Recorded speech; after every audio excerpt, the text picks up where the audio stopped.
Live from the 607 is the ODPH Entertainment Edition, where we're talking movies, comics, TV, and more. Why don't you join in the conversation? Hashtag ODPH, because here we go.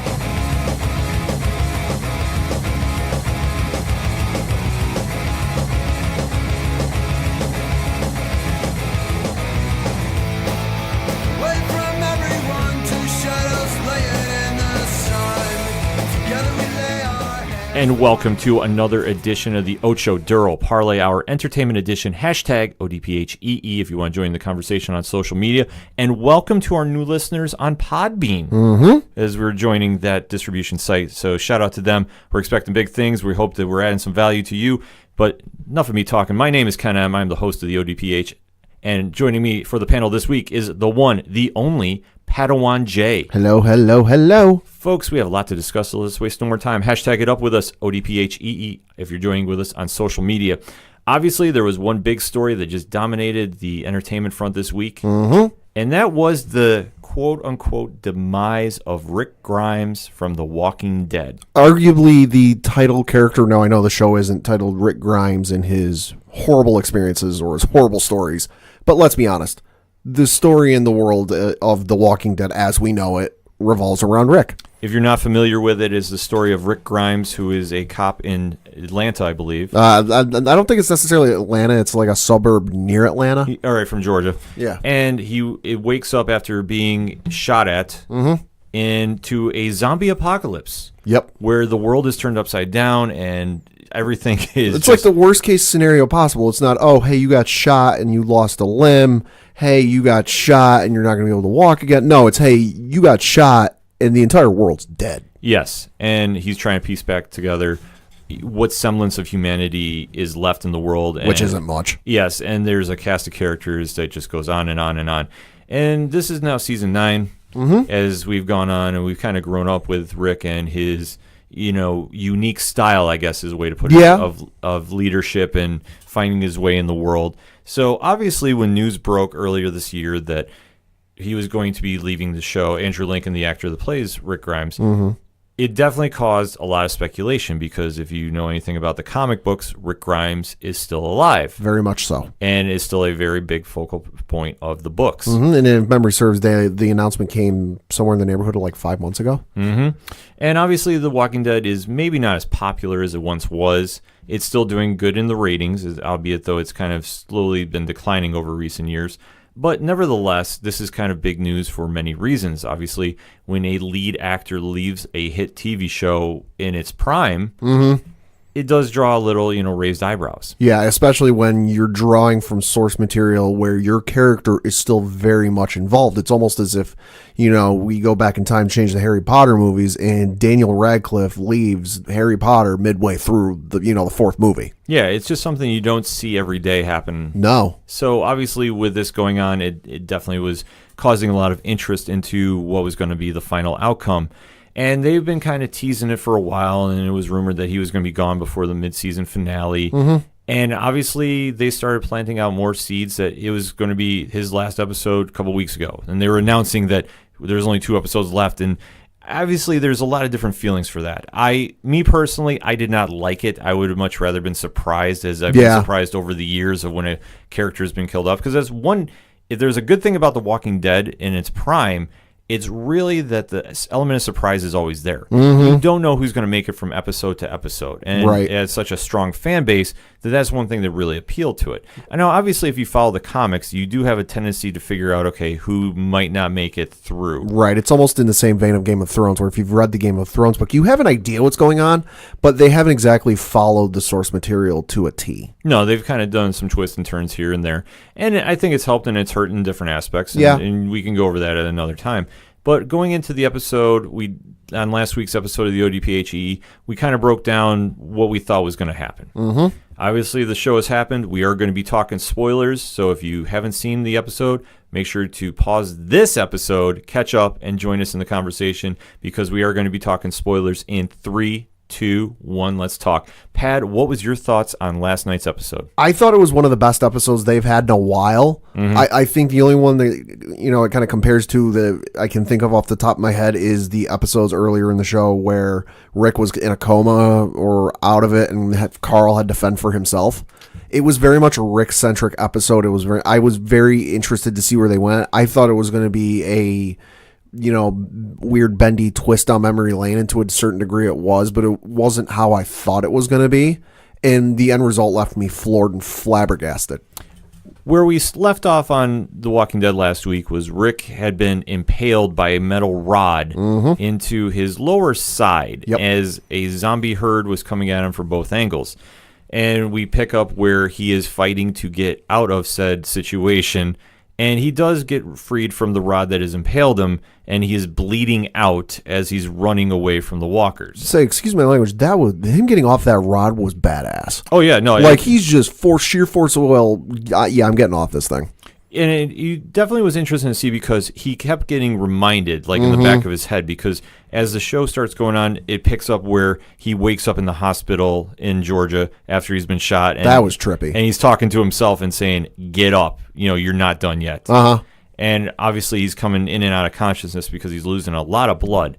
And throughout this episode, that was one thing I was kind of taken away, is where did he get hit? Because he is bleeding out badly. Yeah, and I remember watching that scene with the where he wakes up, and then they showed that gosh darn helicopter flying at the screen. Of course, from season 1, where you had the helicopter flying over. Oh, what's a helicopter? I'm like, really? They had to work that thing in one more time? Oh, of course, because they were adding a little more Easter eggs into the episode to kind of tie it in, because obviously if it's going to be the last episode, and everybody was thinking Rick was going to get killed off. Because they said this is the last time you're going to see him on the show or see the character of Rick Grimes. So as the show is progressing, you're seeing him slowly fend off the zombie herd, leading them away from the camp, because he knows it's going to go where his friends and fellow colleagues, or whatever you want to define the group at this point, is going. So he's trying to save them as much as he can, and he keeps fading in and out. And we're having flashback sequences, almost in a dream state, where we see our good old friend Shane, John Bernthal, who obviously we know from Frank Castle, the Punisher series. And, obviously that little interaction where it almost seems like Rick is asking for forgiveness for letting him down. That, to me, was the most interesting part of the entire show. Bar none, because you go back and you listen to that conversation, that they're sitting in the field where they were chasing the 2 suspects, but it ended up being 3, and it puts Rick in that coma. That wasn't Rick just reliving the memory from a different perspective. That was you remember at one point, Shane goes, is talking about his daughter. They're addressing the daughter, which we know at this point it's Shane's daughter. But she's got your ears. Oh yeah. But just the conversation back and forth between them, especially when Shane goes, I knew you had it in you. I just had to drag you out of it. I was the big influence on you. Yeah, others may have had an influence on you, but I think I was the biggest influence on you. Well, I think it was something that obviously we saw the first 2 seasons of The Walking Dead. And what happens shortly thereafter is Rick killing Shane definitely played a part into where his character kind of went. Because this was a situation that the tension was boiling between them for so long. I'll say, because especially you look back at Rick early on in the show, he's very much, Officer Rick, Sheriff Rick, do things by the book, do things by the letter, by the law. But once you get to the build-up and the boiling point with Shane, that's when things really start. You're approaching that proverbial corner, and killing Shane is turning that corner where all of a sudden, okay, old world rules and laws are out the window. Yeah, and it's just something that it always haunts Rick, because I would say that was the first real moment that you saw that things had definitely changed. Yeah. And definitely were not going to be the same. The world had definitely flipped at this point, but he still had his best friend at the time, Shane, his wife, Lori, his son, Carl, and a couple other, strangers that have now become family at this point. And just to see how that plays out, that, how things have just dramatically changed at this point. Because obviously when he gets shot into where he wakes up, there's a very good time distance. That there's a time jump that he is now just readjusting to how things have changed. And obviously at this point, Shane and Lori have been together, and then, it just kind of gets really odd from there. But going into this, it was just something that haunted Rick, and just he needed that little kick again to come back to reality and just kind of forgive himself, I guess. Yeah. It was the way I took it. It was just he really needed to kind of settle down. It definitely seemed like an open-ended thing for him where he's talked about it, but obviously he's never sat down with like a shrink or a therapist and really talked it out. At least on screen, I don't think he's even talked about it with Daryl. No, I don't think he's ever talked about it with anybody. Maybe Herschel? Maybe. Who we did see another flashback with him as well. That was emotional, especially because, I mean, you look back to when Walking Dead was at New York Comic Con and they announced, hey, Herschel's coming back. But then mere hours later, of course, Scott Wilson passed away. Yeah, I mean, it was definitely emotional watching him back on screen and just seeing, that final moment between Rick and Herschel again. But obviously with, what happens in real life, it's just had so much deeper emotional impact, I guess. It was just definitely tough to get through watching, but it definitely played a role too, because I think for looking at who Rick has lost along the way, those were probably his two closest allies. I'd say so, yes. Herschel was kind of the moral center of the group. He was kind of okay, we're getting too far one way. We got to kind of bring it back, pull it back a little bit. And once they lost Herschel, it was definitely a monumental moment for the group. Mm-hmm. And I know that Rick definitely felt the weight of his death on his shoulders, because obviously with what happened with the governor, that just kind of tied back in. That was just Rick has always tried doing the right thing, and just sometimes it doesn't happen. Right. And obviously the ramifications are huge. And they do have some nice tie-ins too. I mean, we saw Sasha come back to the show. That was surprising. I did not see that coming. No, I didn't see her coming back as well, but it was very cool that they did a little homage to the cover of Walking Dead 100, I believe, where you just see Rick standing on top of all the bodies that have been lost on the show. I would say, I thought I noticed that. Like, I saw that. I was like, oh, hey, it's the homage to the cover. And then I started, it wasn't all of them, but there were specific ones. I'm like, hey, wait a minute, was that? I thought there were definitely some bodies in there that, it wasn't obviously the actors or actresses, but it was made to look like them. Yeah, so it was definitely interesting to see, and just obviously as Rick is fading in and out of consciousness, he's kind of preparing himself to die. And it's just kind of weird to see from the outsider point of view, but it was definitely well done. I mean, it was arguably one of Andrew Lincoln's best episodes he's done on the show. Easily one of his best. You just watch the entire episode with Rick trying to come to grips with, I'm going to die. I'm leaving, Judith behind. I'm leaving everybody behind.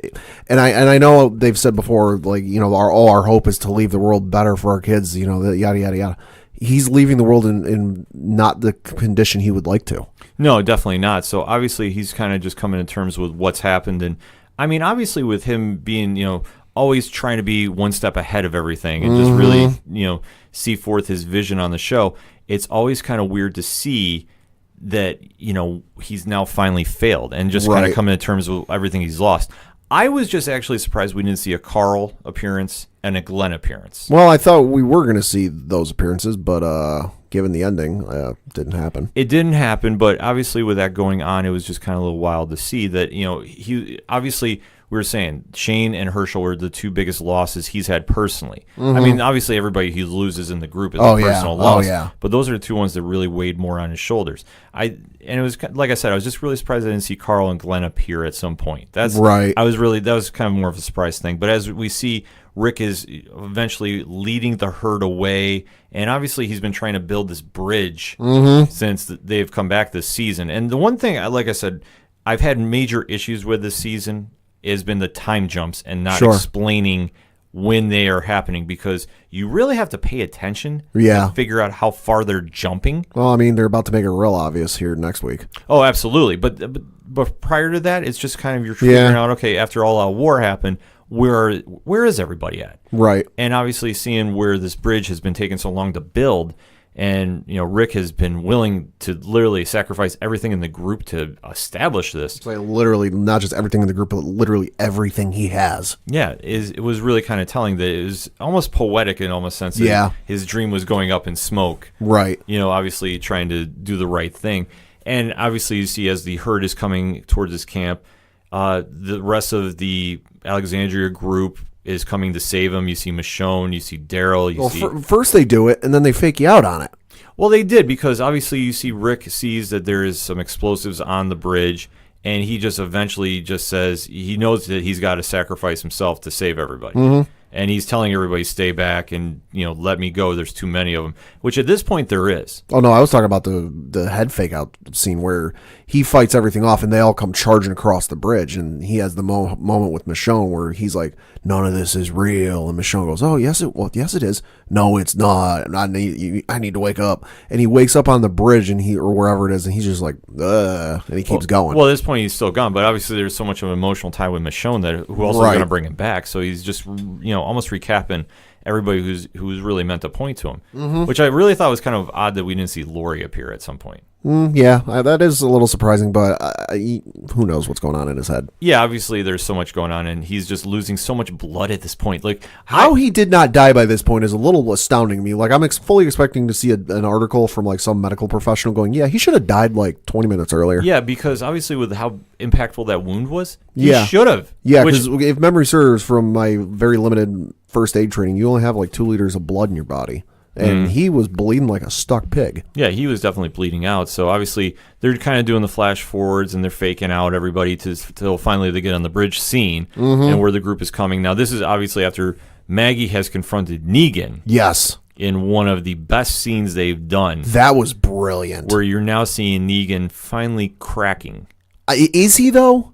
Yes. I feel like this is just Negan working them because I feel like he's done this before. Well, maybe, because that's the thing. Jeffrey Dean Morgan has done such an amazing job. Because I'm sorry, everything he's done, not just with Rick's group, but everything he has done, now he's growing a conscience? I'm sorry, I don't buy it.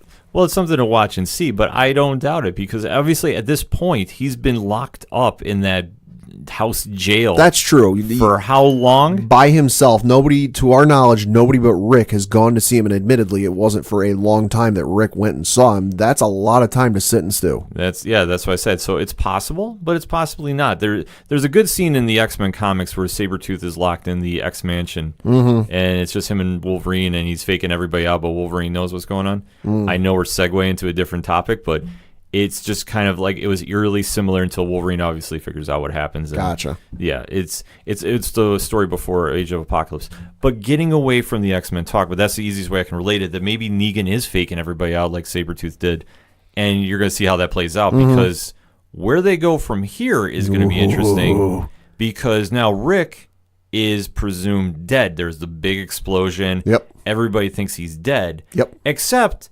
Anne finds him. Of all people. Which I'm kind of wondering, how far did he get blown back? Yeah, because obviously there is no body until you see which they did perfect. It went right to commercial after the explosion. See, the thing of it is that explosion happened, and I had a thought in the back of my head. I'm like, all right, are they going to try and comics this and bring him back?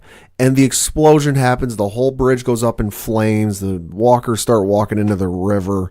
And I'm like, well, that's how you avoid the whole, well, we don't have a body thing. At least that's what I thought. Yeah, which I thought would have been, very telling if they want to bring him back, because how they left it hanging now is going to definitely raise some eyebrows. And I guess where my opinion was, yeah, it was a great fake out, but I hate how they build it up like it was his death. And then they just go, nah, never mind. Well, the thing is, they never said his death. They just kept saying it's his final episode. Right, which, I mean, in that show, though, it's in the context it's alluded to. And, sure. And then that's where they were kind of really going with it.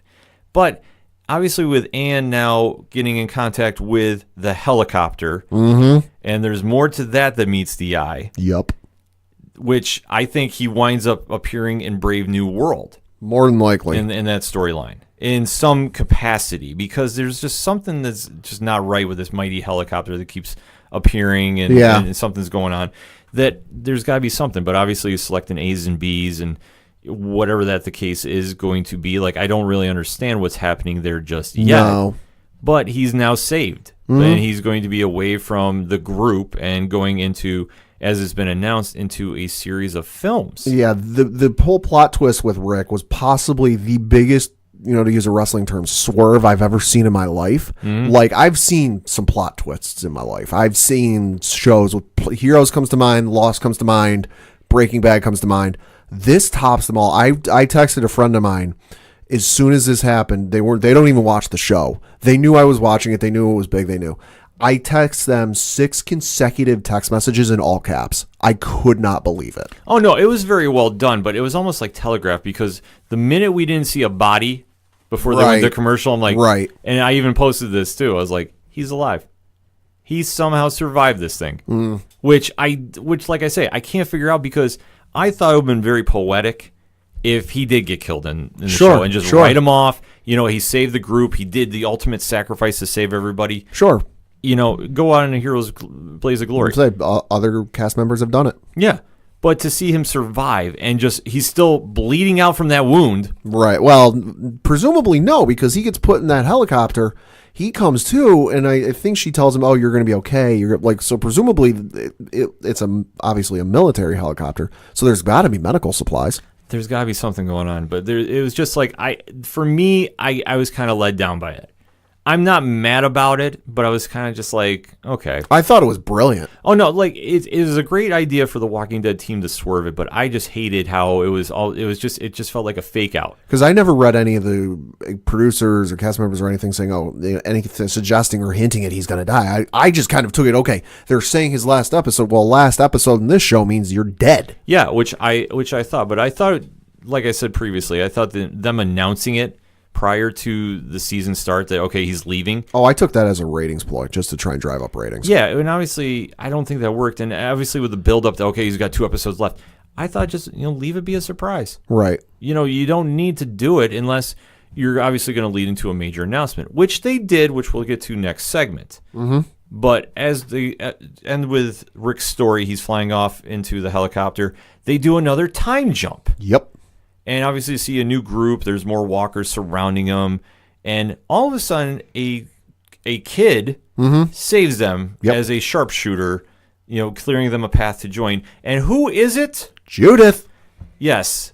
They've now aged Judith to where she is now a member and functioning member of the team, so to speak, because she's out there sniping out zombies left and right. I haven't read anything about her age. She looked like she was at the age Carl was when the show started. Yeah.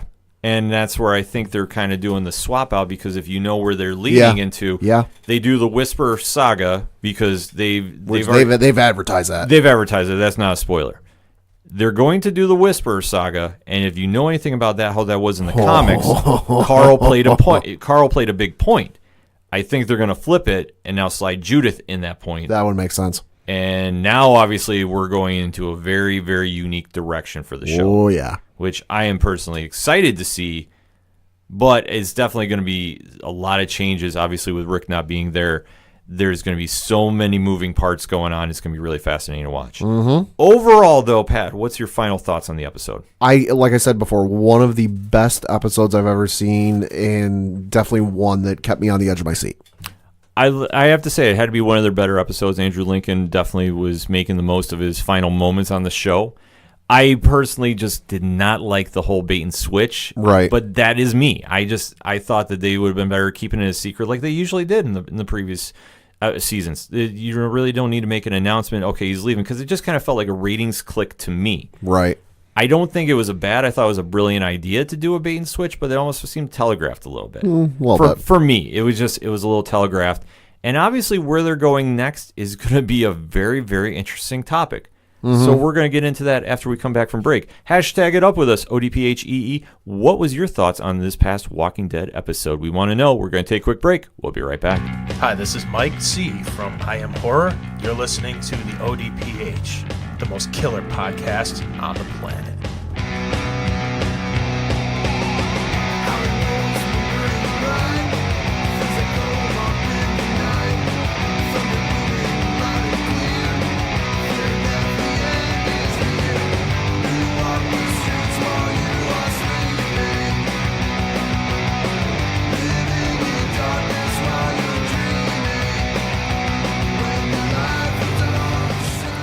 Come back for segment number 2 on this week's ODPH Entertainment Edition, talking The Walking Dead. Now, we talked about the episode last segment, but there was some news that broke right after the episode. Pat, why don't you fill in our listeners about that? Yeah, so of course, as everyone knows, when Walking Dead is over, they go right into Talking Dead, hosted by Chris Hardwick, and usually there's a one of the cast members, and then they'll have 2 guest members, or in some cases they'll have one of the folks behind the scenes. This week it was Yvette Nicole Brown.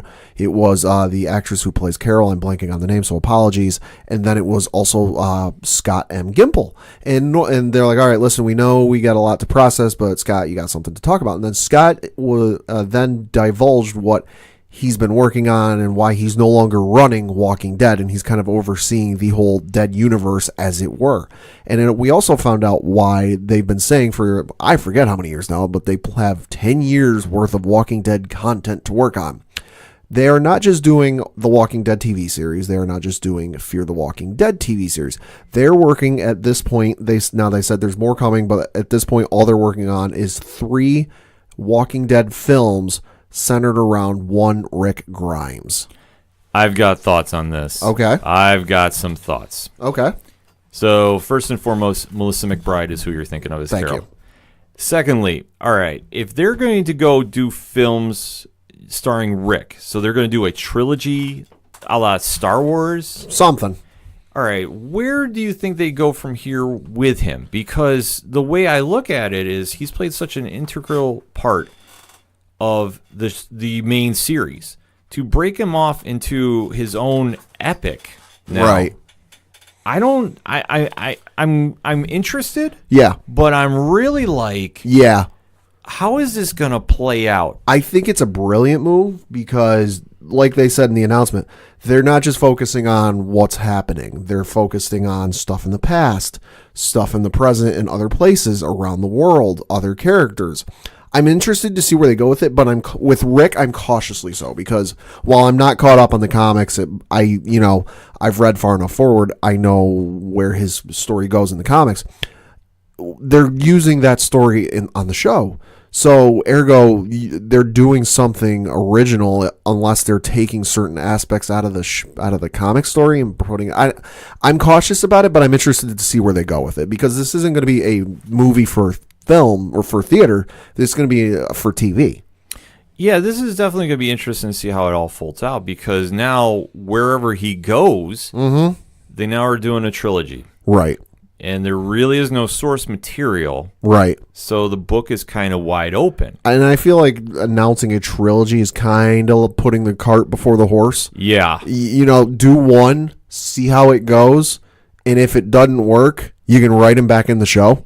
Well, that's what I thought they were going to do when they took him away. That I Right. figured, okay, if the ratings really start tanking out, and I mean really bad. I'm not wishing this. I'm just saying. You're just predicting. I'm predicting that, okay, what's going to happen now is, okay, Rick is gone. It's now Daryl and Michonne's show to run with. Right. How is this all going to play out? And I know that they keep saying, well, Rick is not the Walking Dead. The Walking Dead is the Walking Dead. I beg to differ. Yeah. I'm just being honest. Yeah. Rick is as much the heart and soul of that show as you have Daryl, you have Michonne, you have Carol. Right. Your main core characters. Maggie's up there too, but it's already been announced that she's leaving the show. Yeah. So I'm struggling to kind of find how this is really going to play out. I'm interested. Don't get me wrong, because now you're taking Rick and you're now doing a trilogy of films. Right. Of how he recovers from his wound and what his eventual return to the group, or where do they go from here? Right. I don't know. I mean, this is just some uncharted territory. But like you say, I think it's one of the situations where maybe announcing you're doing 3 films is jumping the gun a little bit. I was interested and excited about the other part of it, though, where they said they're looking at stuff in the past. They're looking at stuff in other countries. Okay. That, to me, was interesting, because to this point in the comics, they've only ever focused on, Rick's group in Georgia, and in the comics, they're in Virginia. To this point, they've never, for example, London. We've never seen anything in London. We've never seen anything in, middle of, Russia or someplace. To me, that's interesting, because it'll be interesting to see how they're handling things. Can you imagine a movie where it's like a Walking Dead universe set in Siberia? It's going to be interesting to see how that plays out. I mean, I don't know where they could go with it. I have some ideas of Right. where they're going to go with that. Right. Because they have touched upon it in a one-shot that is called The Alien. It's written by Brian K. Vaughan and Marcos Martin. Okay. And they do a story that the zombie apocalypse has happened now in Barcelona. And there is a tie into the group that we know from the TV show. Okay. I don't want to spoil it. Sure. but there is a distinct tie-in to the show. So obviously, I think that's going to be one movie they're going to do, because when they hinted about doing international, why not? Right. It's a great one-off story. It will tie in. It's just a nice little fun fact, I guess. Sure. So to see where they go with there is going to be really interesting. I also think they're going to do Here's Negan's story. Well, yeah, that's probably a Garen gosh darn T. Yeah, I think that makes the most sense. I mean, Jeffrey Dean Morgan's character, and obviously seeing how Negan became Negan is going to be worthwhile seeing. So, I mean, there's a lot of different ways they can go. But obviously, doing the movies and trying to book that up, I think the show should come first. Yeah. And to see where they play out from there, because it could go a lot of different directions. Like we said, it's just when you're kind of hedging your bets a little ahead of, putting down the down payment. Right. You're saying, okay, we're going to do a Rick trilogy, and you got to hope that is going to take off and spread like wildfire. Yeah. Because why would you book all these other ideas? Because obviously, I think another one that we're going to throw out there too is, are you going to do the Dixon brothers? Well, possibly. I think it makes sense now that I'm thinking about it for them to do TV rather than theaters, because I know I brought this somebody brought this up on Twitter last night, where it's like, why wouldn't you do this in theaters? You could make a boatload of money off this. It's not a guarantee, because you look at something like Star Wars, where Star Wars has been a very successful franchise. Say what you will about some of the movies, commercially successful. You look at movies like Rogue One. Rogue One did well. It filled in a lot of stuff. But then you look at something like Solo, not the biggest hit. Name like Star Wars, how is it not a biggest hit? Walking Dead could be the very same thing. Yes, Walking Dead is very popular and has a very large fan base. Will that fan base translate to go and seeing a movie in theaters for movie theater prices? Yep, quite possibly not. That's why I think the safer bet is for them to do it on TV. TV, you can do it for free, and they already got the cost there. It's just doing an extended episode. Yeah, I mean, that's essentially what it's going to wind up being. I mean, it definitely can work in their favor. I just really am going in with some guarded, optimism about it. The thing of it is I don't think it's going to be your true, like they say, TV film. I don't think it's going to be a traditional film length, 2 hours plus. It's probably going to be, a little longer than some of their longer episodes, 90 minutes or so. Probably somewhere over 90 minutes, I'd guess. Well, it just depends on what the source material is going to be. And like I said, this is all pretty much uncharted water. I mean, with the exception of 2 graphic novels I named, right? Where are you really going to go? I mean, other than, obviously, one great idea would be to do the Telltale games. I just had the same thought. Yeah, if you put Lee and Clementine in there, that'd be amazing. I'm all for it. That's a great way to go if you're going to go that route. Because I think if you try doing the movies and tying them into the show, I think is going to hurt more than help. Only thing I can see it possibly being a hitch or a catch with doing the Telltale games is rights. Because I don't know how rights work when the company's no longer a thing.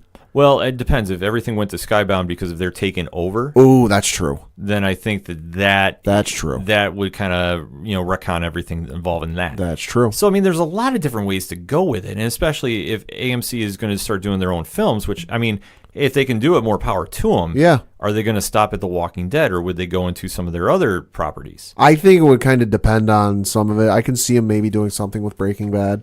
Oh, I could definitely. Breaking Bad was one of their big ones. Jesse Pinkman? Yeah, I can see that. I can see him doing something with, Better Call Saul.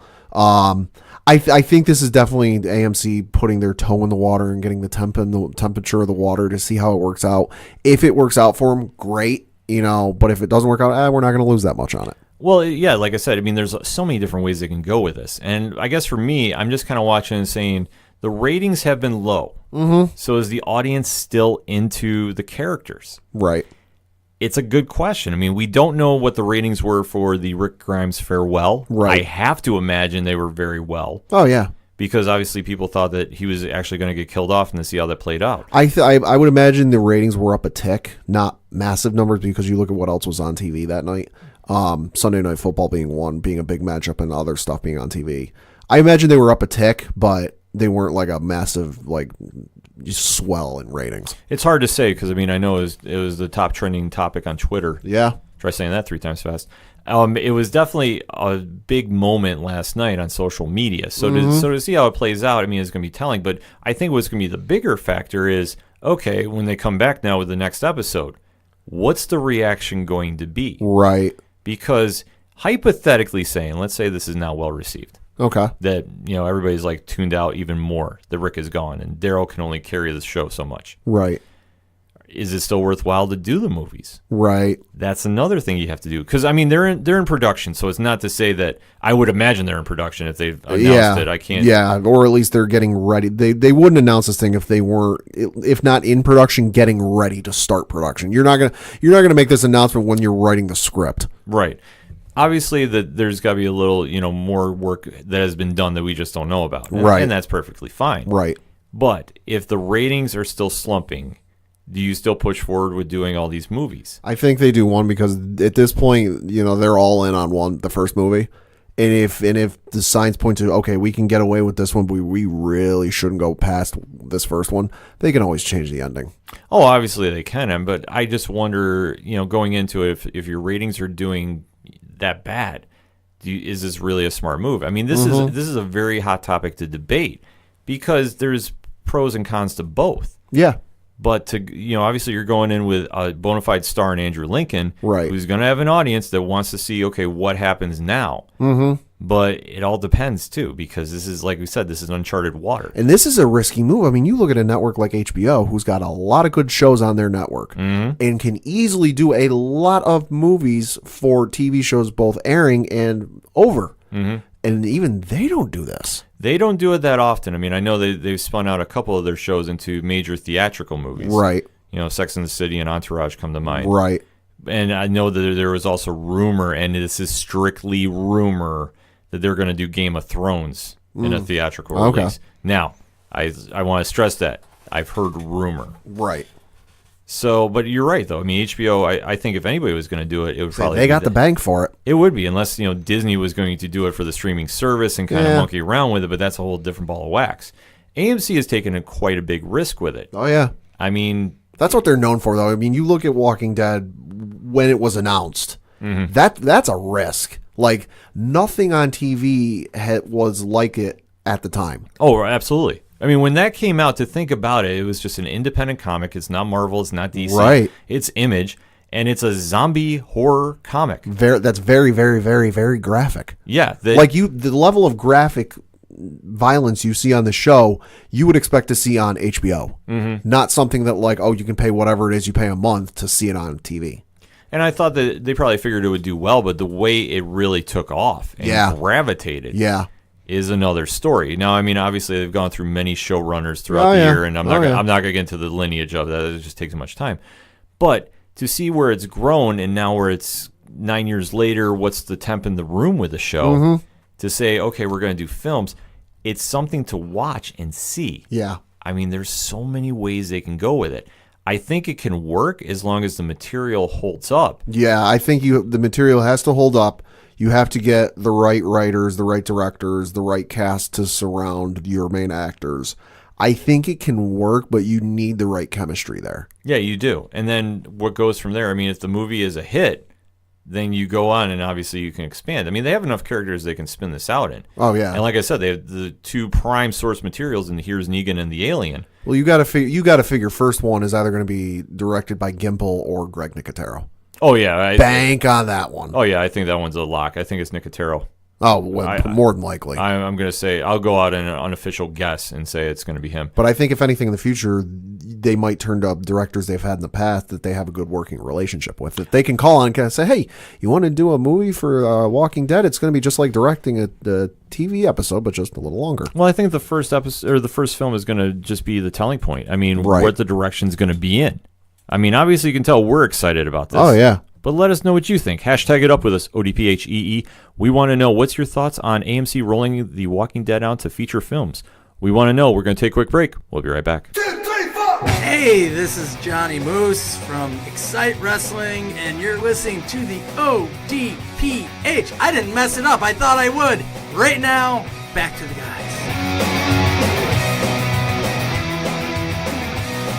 Coming back for the final segment on this week's ODPH Entertainment Edition, and we got to kick off those one-shots. Pad, what you got? Well, first I got to correct something I said last week, rather incorrectly, although in my defense I didn't know. Red Dead Redemption 2 does have a photo mode, kind of. In the game, you are given a portable camera to take pictures of wildlife and stuff for a side quest. Well, you can also use that portable camera to take pictures. And it's not a photo mode like you're used to with some games that have come out, such as God of War, Horizon Zero Dawn, where like you can move the camera and you can angle it how you want. You can make it super artsy. It's just like a handheld camera. So, little correction there. My one shot for this week is a rather interesting movie coming out on Netflix this week that you might not have heard of. Now, this isn't something, like a Marvel movie or a Disney movie or no. This is a movie made and distributed by Netflix, starring Chris Pine. Now, the movie is called Outlaw King. It's a true David versus Goliath story, is how the IMDb description reads. Story of how the great 14th century Scottish outlaw king Robert the Bruce used cunning and bravery to defeat and repel the much larger and better equipped occupying English army. Of course, it stars the aforementioned Chris Pine. It also stars David Mackenzie, it's directed by David Mackenzie, both best known for directing the movie Hell or High Water, and it also stars Stephen Delane, which, if that name's ringing a bell for you, he is one Stannis Baratheon. Very cool to see. I saw the trailer too. I'm interested. Mm-hmm. I'm interested. One, it's Chris Pine. Two, it's set in medieval, so that's always cool. Three, I've seen a couple articles describing the violence in this as more violent than Game of Thrones, and man, that's saying something. Yeah, if you can try topping Game of Thrones in that category, good luck. But if you succeed, holy shnikes, if I can say that. Yes. That is impressive, to say the least. So for my one-shots, I got a couple of them this week. Okay. Now, comic book-wise, DC Comics is redoing Green Lantern with Grant Morrison writing the book. Oh, boy. Now, if you haven't read anything Grant Morrison has done, do yourself a favor and check it out. You're in for a trip.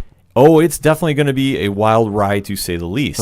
And obviously seeing where he takes Hal Jordan and his everyday life as, being the Green Lantern, which is almost like, I want to say, by being like an intergalactic cop. Sure. That's probably, I think, how they're going to kind of set it up as. Probably. That's what I've read a couple stories of saying that's probably the direction they're going to go in.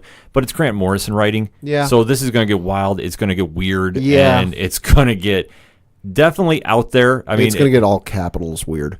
Yeah, it's just going to get weird. That's the easiest way to describe it, but I'm definitely intrigued by it. You would think Grant Morrison would mellow with age, but no. No, he is a very, very amazing writer, has got a lot of great concepts. Sometimes they hit, sometimes they don't, in my opinion, but I always read them. I will say that. I do like his work. And to see what he does with Hal Jordan is going to be wild to see. So the book is coming out this week. Hit up your local comic book shops for that.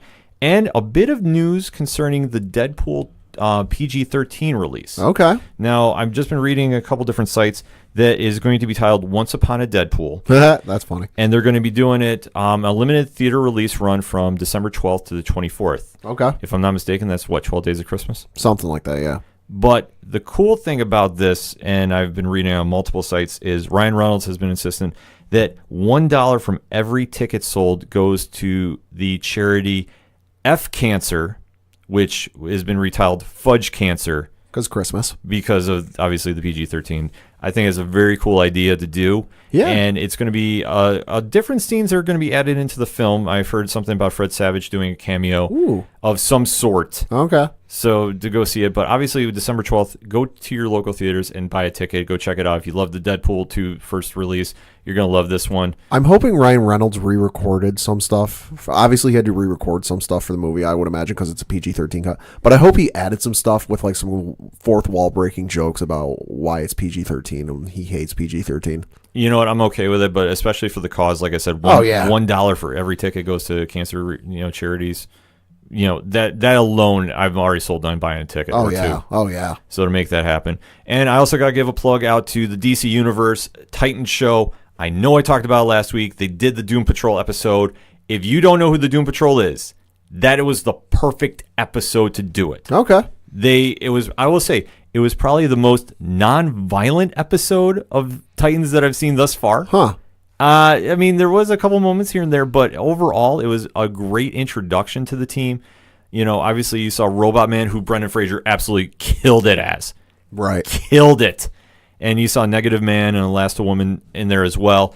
they really kind of kept the core team together, and you really kind of saw what they're about. And like I said, they are just an extremely quirky, weird version of the X-Men in their own rights. Sure. But there's so much backstory going on, and I love the episode. That's good to hear that Brendan Fraser killed it, because I know that was one casting news that I read, and I'm like, what? Wait, really? No, he obviously, he stole that episode. In my opinion, he was up there. I mean, Matt Bomer did his thing too, as Negative Man. But I will say this, when he got on screen as Robot Man, and when you start hearing his interactions, and obviously with what's going on, it was just awesome. Awesome. That's good to hear. So if you don't have the DC Universe, go check it out. It's this DC Comics streaming service. This episode, if you've ever been interested in Doom Patrol, which, I mean, ironically, Grant Morrison has written, that we've talked about previously, this is a perfect jump-on episode, and they're going to be spinning off into their own series on the DC Universe app or streaming service later. I'm all on board. This was enough to win me over. I was, boom. I'm like, when is that coming out? And Titans has been very good. We said it before, but in case we do have our new listeners on Podbean, Titans has been better than the whole F Batman comment. That's good to hear. It's granted, it's Extreme Studios like violence, but it's okay because it's darker, it's grittier, it's edgier, but they're finding their groove. I'm really enjoying the series, and Starfire is absolutely stealing this show. By far and away, the best character on the show. So if you got the time, go check it out. But that's all the time we have for this week. So for Padawan J, thank you. I'm your host, Ken M. Thank you as always for listening to the Ocho Duro Parlay Hour Entertainment Edition. We'll see you next time.